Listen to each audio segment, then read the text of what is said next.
Good morning class 10th। उम्मीद आप सब लोग बेहतर होंगे। एजुकेयर ईजीपीएस के आज के मैथ क्लासेस में आप सभी लोगों का स्वागत है।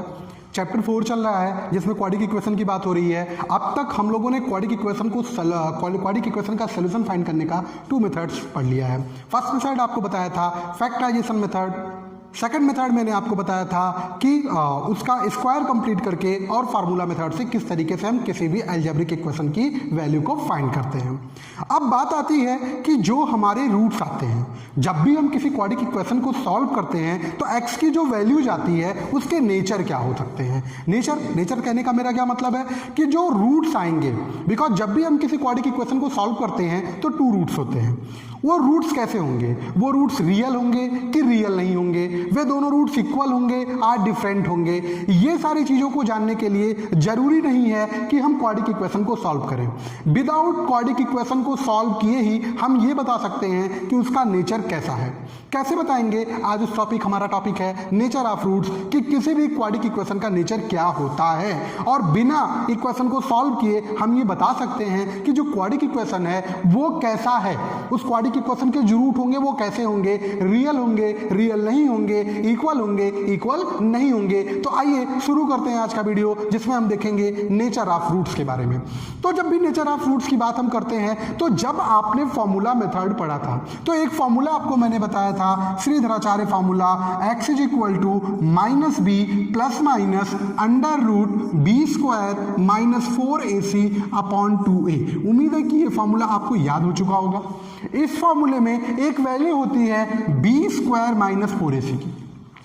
ये बी स्क्वायर माइनस 4ac की वैल्यू ही किसी भी क्वाड्रिक इक्वेशन के रूट्स के नेचर को बताती है। मींस अगर बी स्क्वायर माइनस 4ac की वैल्यू हमें पता चल जाए तो हम ये बता सकते हैं कि जो भी क्वाड्रिक इक्वेशन है उसका रूट्स कैसा होगा, और इसे हम कहते हैं डिस्क्रिमिनेंट। ठीक है, डिस्क्रिमिनेंट की वैल्यू डी की वैल्यू होती है B square minus 4ac। Discriminant की वैल्यू होती है बी स्क्वायर माइनस 4ac, जो किसी क्वाड्रिक इक्वेशन के रूट को बताती है। किसी भी क्वाड्रिक इक्वेशन के रूट कैसे होंगे उसके बारे में क्लियर करती है। कैसे क्लियर होता है भाई? जब हम किसी भी चीज की वैल्यू निकालते हैं तो 3 सिचुएशंस आ सकते हैं। फर्स्ट सिचुएशन आता है कि जो वैल्यू हो वो 0 से ग्रेटर हो जाए। सेकंड सिचुएशन आता है कि जो वैल्यू हो वो 0 के इक्वल आ जाए। थर्ड सिचुएशन आता है कि जो वैल्यू हो वो 0 से स्मॉलर हो जाए। यही सिचुएशंस तो आते हैं जब भी कोई नंबर हमारे पास आता है। तो 3 टाइप के नंबर, फर्स्ट सिचुएशन ये है कि नंबर 0 से ग्रेटर हो जाए, सेकंड सिचुएशन ये है कि नंबर 0 के इक्वल हो जाए, थर्ड सिचुएशन ये है कि नंबर 0 से स्मॉलर हो जाए। मींस डी की वैल्यू में 3 सिचुएशंस मिलेंगे कि डी इज ग्रेटर देन 0 और डी डिस्क्रिमिनेंट आज इक्वल टू 0 और D is less than 0। Means B square minus 4ac की वैल्यू 0 से ग्रेटर हो जाए, बी स्क्वायर माइनस 4ac की वैल्यू 0 के इक्वल हो जाए, या बी स्क्वायर माइनस 4ac की वैल्यू 0 से स्मॉलर हो जाए। इन 3 सिचुएशंस को फाइंड करके ही हम कोई चीज बता सकते हैं। अगर आपको फर्स्ट सिचुएशन मिल रहा है कि d is greater than 0, then आपके जो रूट्स होंगे, then roots are equal and different. Means जो रूट होंगे वो 2 रूट्स होंगे, दोनों की वैल्यू डिफरेंट होगी और दोनों रियल रूट्स होंगे। अब सेकंड सिचुएशन ये आता है कि डी की वैल्यू 0 हो जाए। तो अगर डी की वैल्यू 0 है then roots are real and equal.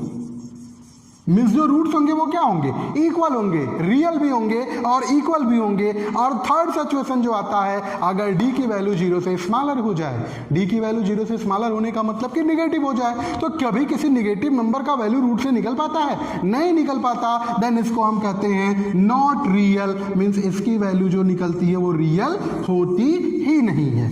तो ये d की वैल्यू किसी भी क्वाड्रिक इक्वेशन के नेचर को क्लियर करता है कि क्वाड्रिक इक्वेशन का नेचर, क्वाड्रिक इक्वेशन के जो रूट्स आएंगे उनका नेचर कैसा होगा। हमें इक्वेशन को सॉल्व करने की जरूरत नहीं है। तो इसी पे बेस्ड आपका है एक्सरसाइज 4.4। आइए चर्चा करते हैं एक्सरसाइज 4.4 की।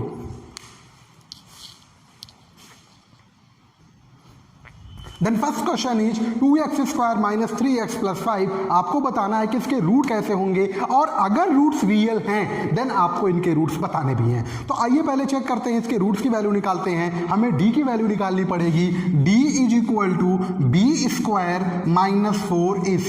देन आपको अगर याद होगा तो b और ac होते क्या है, मीन्स इस इक्वेशन को हम तुरंत कंपेयर करते हैं स्टैंडर्ड इक्वेशन से, ax² bx plus c is equal to 0। Then a की जो वैल्यू होती है x² का coefficient, b is equal to coefficient of x and c is constant term. Then यहां अगर हम बात करें तो b का मतलब हो गया x का कॉफिशिएंट मतलब -3 का square minus 4, a is equal to coefficient of x² and c is equal to constant term. Then -3 का स्क्वायर करेंगे 9, और इसको अगर हम मल्टीप्लाई करें तो कितना हो जाएगा, 5 2 जा 10 4 जा 40, और 9 से 40 को अगर हम सब्ट्रैक्ट करें देन वैल्यू आ जाएगी -31। नेगेटिव नंबर है, it means d is greater less than 0, क्योंकि नेगेटिव नंबर्स 0 से हमेशा छोटे होते हैं, mean d is less than 0, therefore it have not a real root. इस इक्वेशन का कोई रियल रूट्स नहीं होगा, और अगर रियल रूट नहीं होगा इसका मतलब कि हमें इसके रूट फाइंड करने की जरूरत ही नहीं है। ठीक है, तो मेरे हिसाब से आपको डिस्क्रिमिनेंट फाइंड करना अच्छे से समझ में आ गया होगा, और आप डिस्क्रिमिनेंट को अच्छे से फाइंड कर सकते हैं।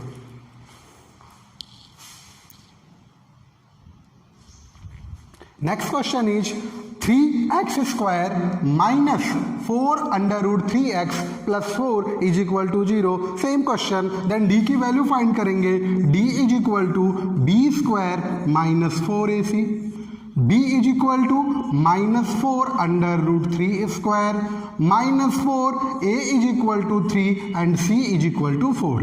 मल्टीप्लाई करें तो 4 का मल्टीप्लाई 4 से होगा, मतलब 4 का स्क्वायर मीन्स 16 एंड 3 का स्क्वायर अंडर रूट 3 का स्क्वायर मीन्स 3, एंड ये वैल्यू हो जाएगी 4 3 जा 12, 12 4 जा 48।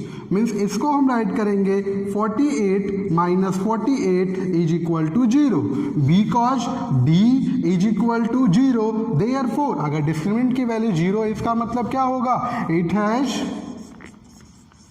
Real and equal roots,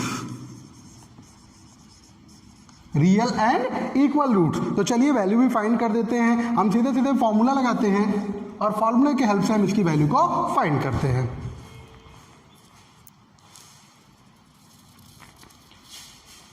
then आपका फॉर्मूला क्या होता है, फॉर्मूला होता है x is equal to -b plus minus root b² minus 4ac upon 2a minus b की वैल्यू कितनी है 4 under root 3 -4 under root 3 plus minus b² minus 4ac की वैल्यू आपने कंप्लीट फाइंड की है कितनी 0, then under root 0 upon 2 into a की value कितनी है 3, देन वैल्यू कितनी आनी है 4 under root 3 plus minus 0 upon 2 3 जा 6। भाई किसी भी नंबर में 0 को प्लस करो या माइनस करो कोई चेंजेस नहीं होता। देन ये कितना हो जाएगा 4 अंडर रूट 3 अपॉन 6, 2 3 जा 2 2 जा, देन वैल्यू हो गई 2 अंडर रूट 3 अपॉन 3। तो इस तरीके से आप डिस्क्रिमिनेंट फॉलो कर सकते हैं, और डिस्क्रिमिनेंट फाइंड करने के बाद अगर रूट्स रियल और इक्वल हैं या रियल हैं तो उसकी वैल्यू को फाइंड कर सकते हैं।